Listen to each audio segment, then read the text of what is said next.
In this video, we will talk about the update statement.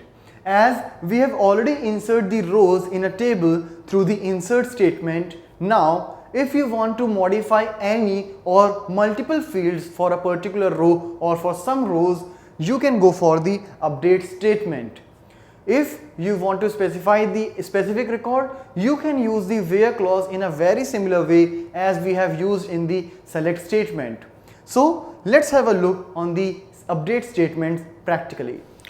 Alright, so let's start with the update statement.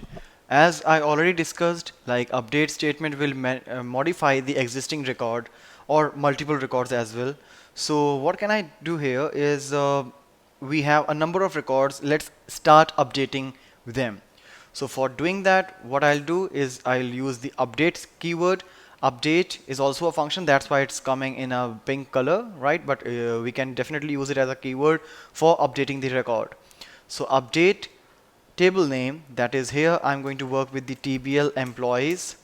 Now whichever field you want to set, you can pass the set keyword and can name that particular column. For example, if I want last name is equal to, here in record 102 I have the last name null.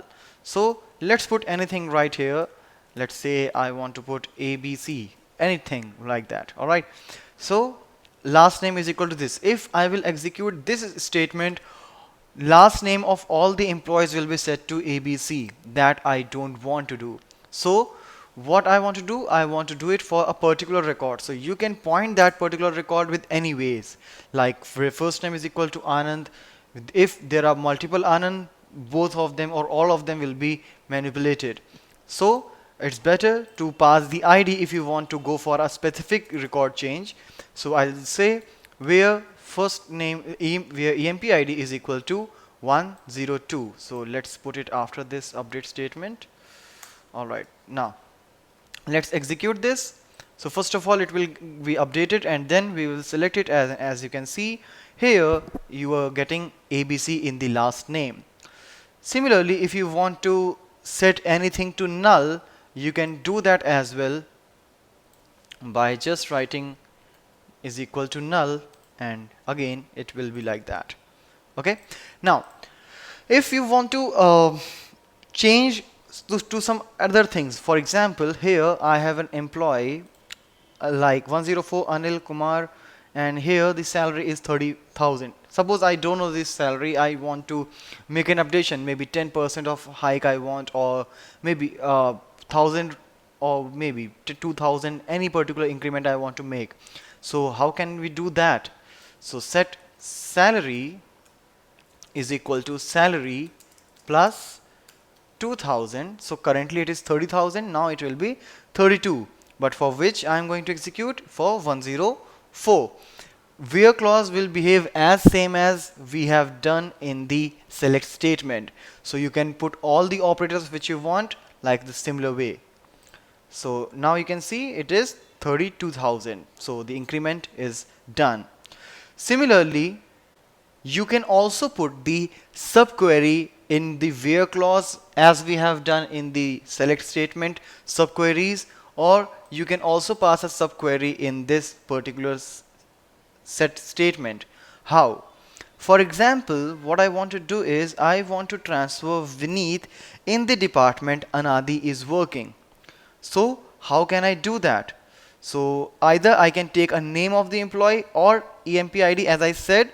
So as we have only one Vineet and one Anadi, to make the query clear, I will use the name.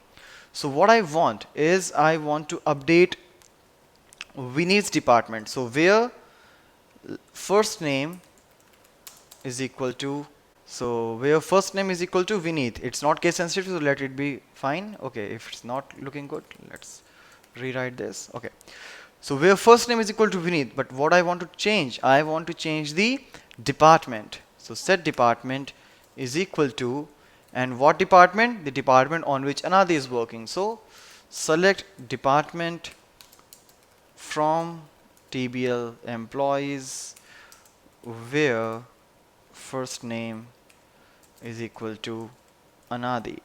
So what I did here, Here, first of all, this subquery will execute and it will evaluate a value that is 60, and it will set the department to 60 for Vinith, which is currently 40, I guess. Yep, it's 40. So let's execute that, and now here you can see it's being updated to 60. So this is how you can use these update statements and along with the subqueries or with any expression or directly with a value like this.